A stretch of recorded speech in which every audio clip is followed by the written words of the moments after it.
Di sini Allah Subhanahu wa taala mengatakan laqad kana li saba'in fi maskanihim ayah. Sungguh bagi kaum Saba ada tanda-tanda kebesaran Allah di tempat kediaman mereka. Jannatani an yaminin wa shimal, di mana di negeri Saba ada dua buah kebun yang berada di sebelah kanan dan ada di sebelah kiri. Kulu min rizki rabbikum, maka Allah Subhanahu wa taala katakan kepada penduduknya, makanlah dari rizki yang Allah anugerahkan kepada kalian. Washkurulah, tapi jangan lupa kalian bersyukur. Baldatun tayyibatun wa rabbun ghafur, negeri yang sangat nyaman dan memiliki Tuhan yang Maha Pengampun. Fa'aradu, tetapi negeri tersebut belakangan mereka berpaling. Fa'arsalna alaihim sailal arim, maka kami kirim kepada mereka banjir bandang yang sangat besar. Wa badalnahum bi jannatayhim jannataini dhawatai ukulin khamtin wa athlin wa syai'in min sidrin qalil.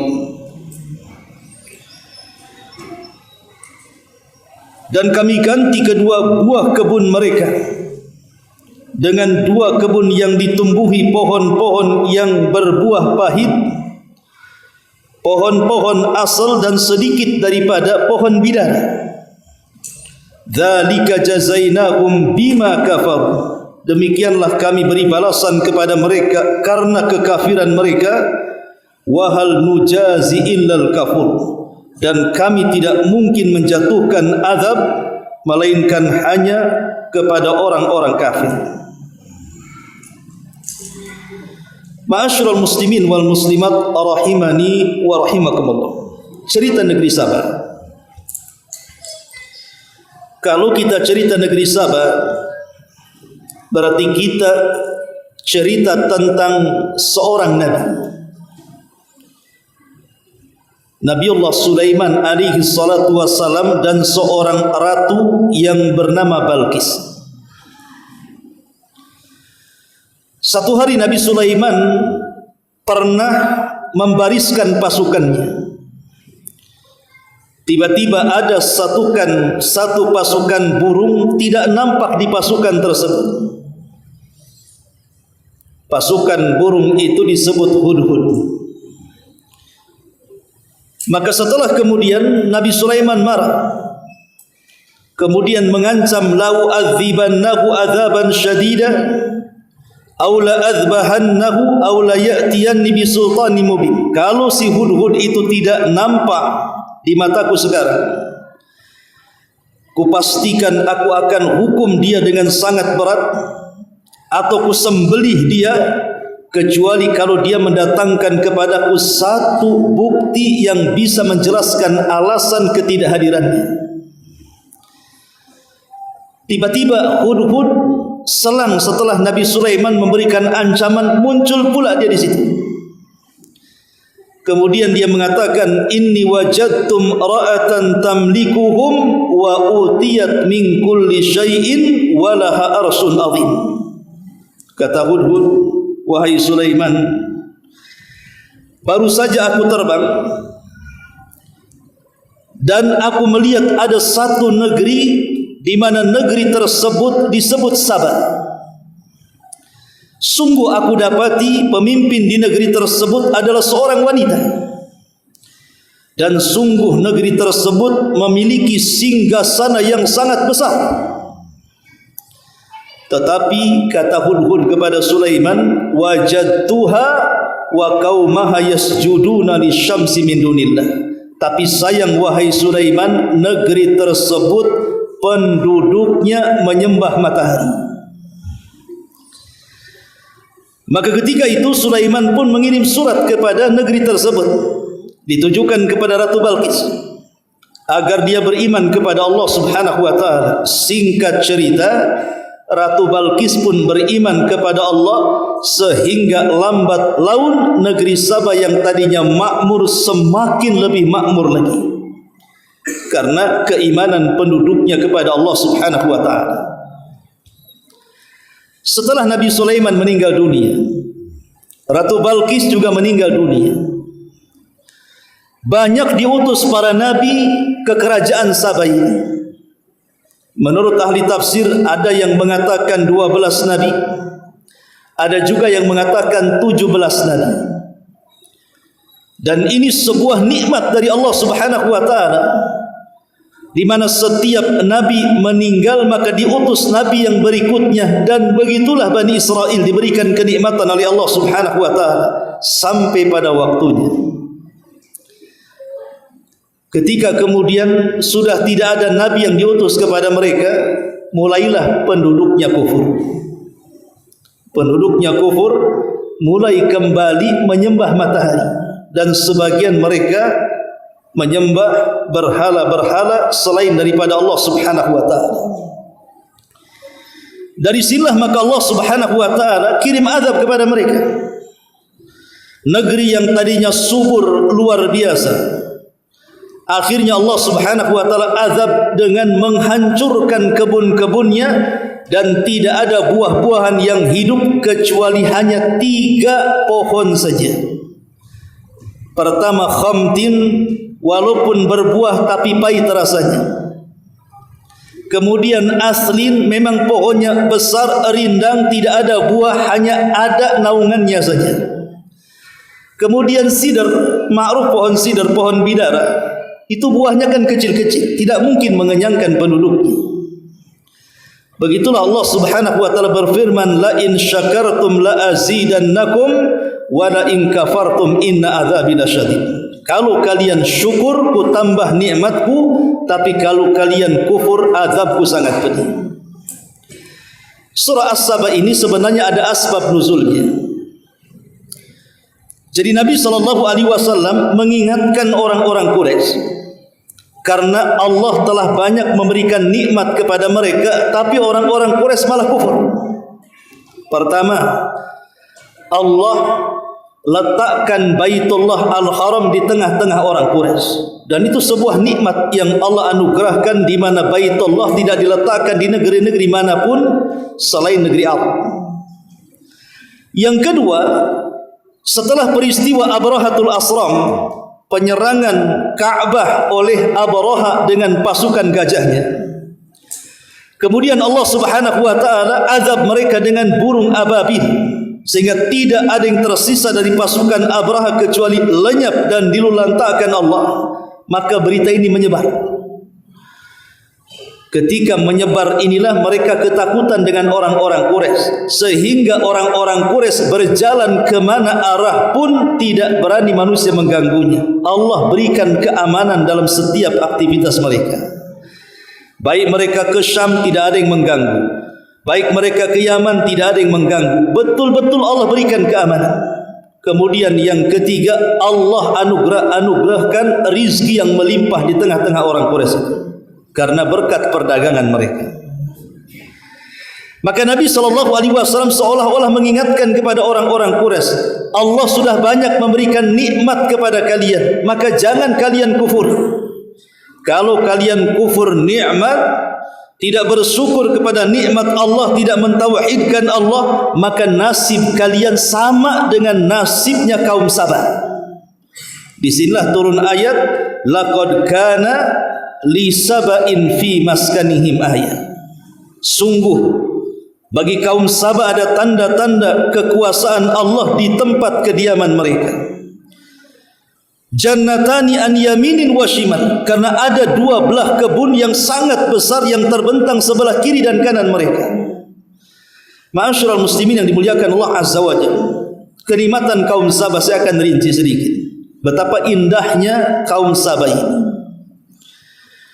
Karena di zaman itu negeri Sabah ini menjadi negeri percontohan, negeri yang paling indah sekali, negeri yang kalau kita katakan negeri yang baldatun thayyibatun wa rabbun ghafur, tidak ada negeri seindah dan sesubur kaum Sabah sehingga banyak-banyak negeri cemburu dengan kaum Sabah.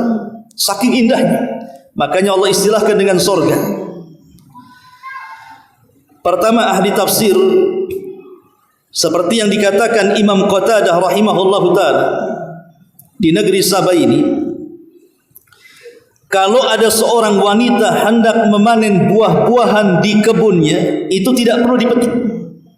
Cukup diletakkan keranjang di atas kepala, masuk ke dalam kebun, keluar kebun, sudah penuh tuh keranjang dengan buah-buahan itu.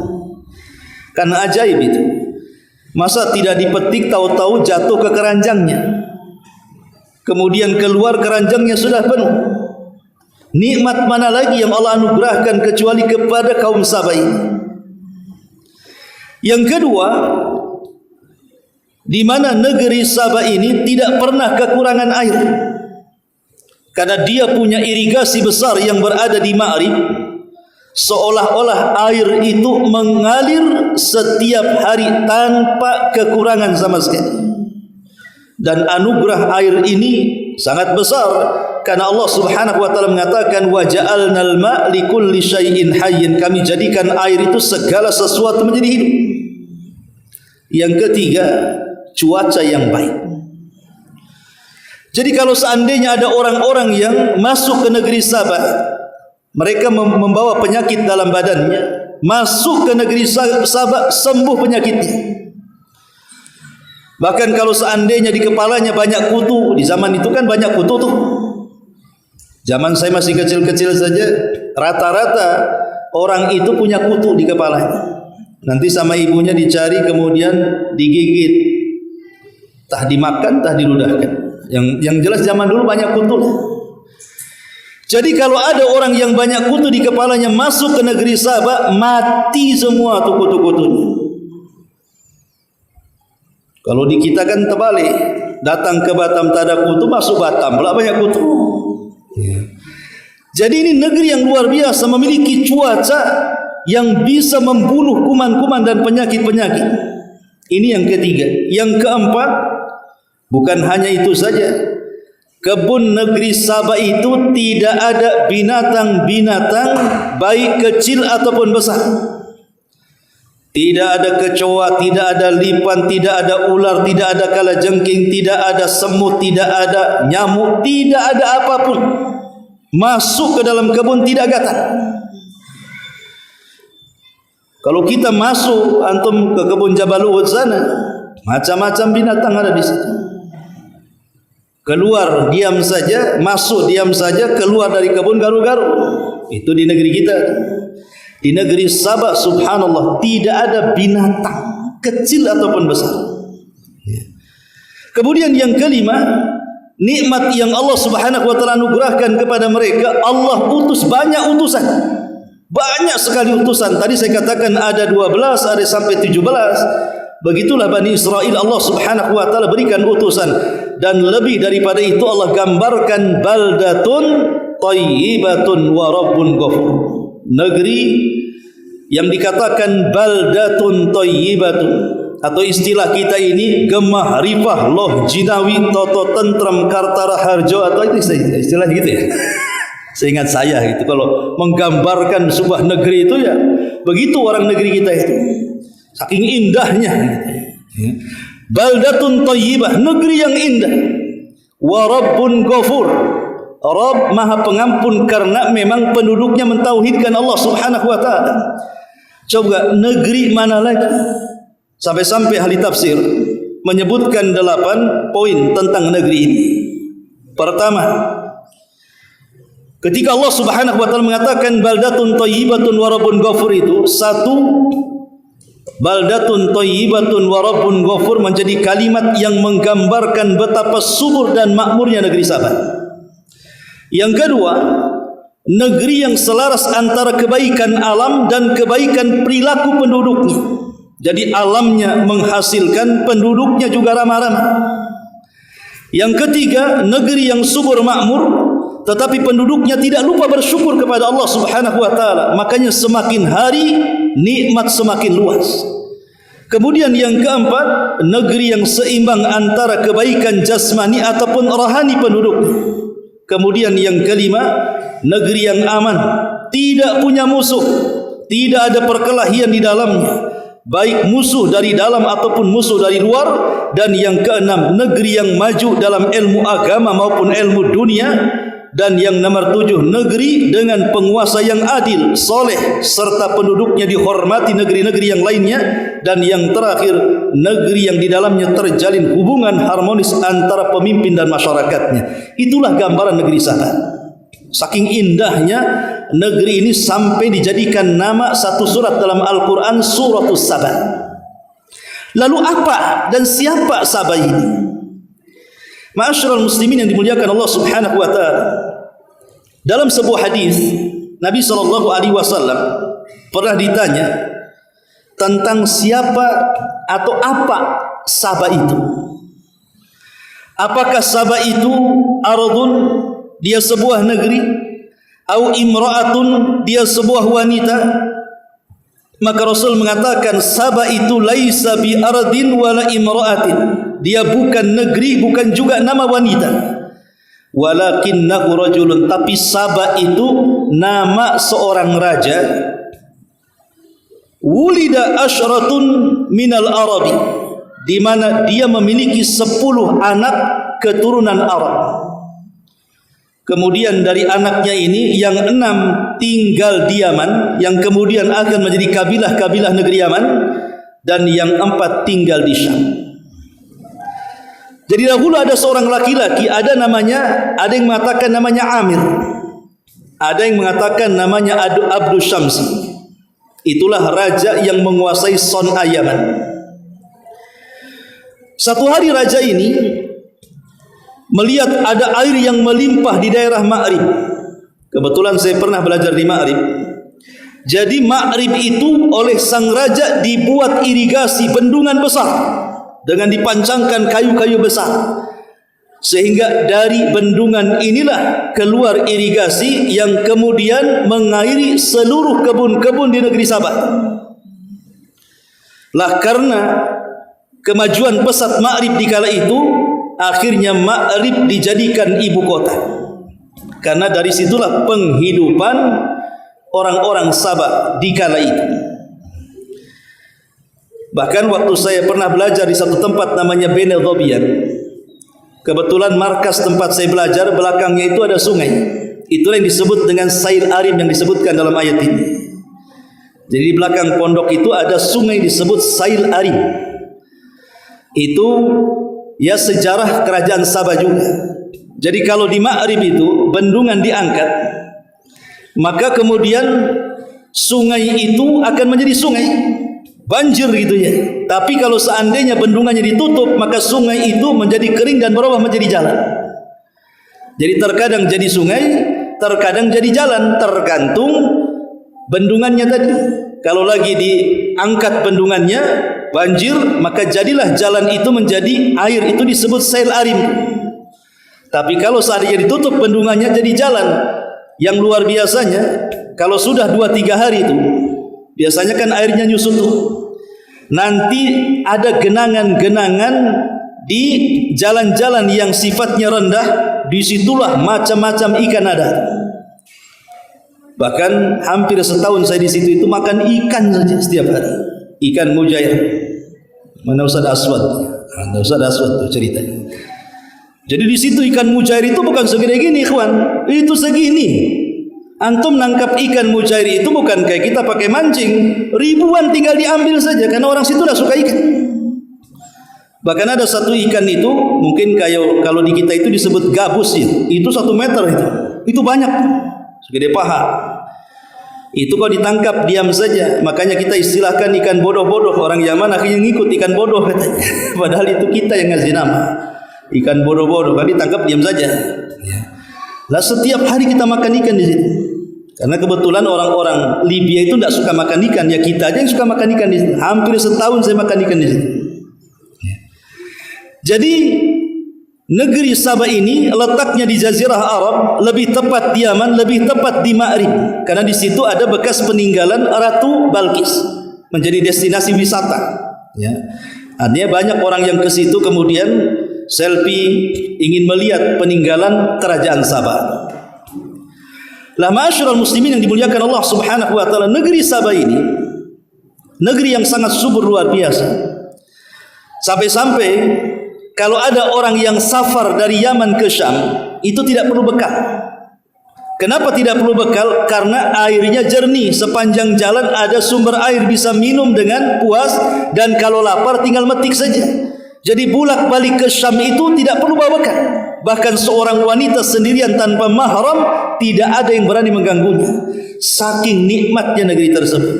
Tapi sayang, penduduknya kufur. Ketika penduduknya kufur itulah akhirnya Allah Subhanahu wa taala katakan kepada mereka, fa'aradu fa'arsalna 'alaihim sailal arim. Ketika mereka berpaling, maka kami kirim kepada mereka banjir bandang yang luar biasa. Tahu penyebabnya? Penyebabnya adalah beberapa tikus sebesar kucing. Tikus got kalau kita istilahkannya. Kalau tikus rumah kan curut kecil. Kalau tikus gos itu kan gede-gede tuh. Kalau ketemu kucing yang lari itu. Kalau saking gedenya. Jadi tikus-tikus itu menggerogoti bendungan Ma'rib. Karena di zaman itu kan bendungan bukan pakai ready-mix kayak kita sekarang. Kalau sekarang pakai ready-mix, tikus menggerogoti apa enggak habis tuh gigi tikus tuh. Ya karena zaman itu kan pakai kayu. Sehingga tikus bisa menggerogoti. Lah karena keasikan penduduk Sabah terlena dengan dunia, lupa mengecek jembatan, lupa merawat jembatan, sampai pada waktunya Allah izinkan satu kayu keropos, kemudian bendungan itu menjebol, air itu menjebol bendungan, akhirnya kemudian melululantakkan satu negeri Sabah. Banyak yang meninggal, sebagiannya akhirnya keluar dari negeri Sabah dan minta suaka ke Madinah. Dan ketika itu tidak ada lagi satu tumbuh-tumbuhan yang selama ini menghiasi negeri Sabah sehingga diistilahkan sorga, sehingga Allah Subhanahu wa taala hanya menyisakan 3 tumbuhan saja. Yang disebutkan dalam Al-Qur'an tadi, Allah Subhanahu wa taala katakan apa? Ukulin khamtin wa aslin wa syai'in min sidrin qalil. Dan sampai hari ini saya lihat di Ma'rib itu memang gersang di sana. Ya, yang ditumbuhi hanya sekedar bidara, di mana-mana ada. Kemudian pohon asal itu pohon yang besar, hanya diambil naungannya, tidak ada buahnya. Kemudian khamtin itu ada semacam pohon khamat itu tidak bisa dimakan karena pahit rasanya. Kalaupun sekarang kemudian di Ma'rib subur, itu karena alat yang ada di zaman sekarang dengan teknologi, barulah kemudian merubah padang pasir jadi sawah. Itu pun hanya sebentar saja. Ma'asyiral muslimin yang dimuliakan Allah Subhanahu wa taala, begitulah bagaimana Allah Subhanahu wa taala menghancurkan negeri Sabah. Makanya Allah katakan, dzalika jazainahum bima kafaru wa hal nujazi illal kafur. Demikianlah kami memberikan balasan kepada mereka karena kekafiran mereka, dan kami tidak mengazab mereka melainkan hanya kepada orang-orang yang kufur. Karena negeri Sabah ini kufurnya dari 2 arah.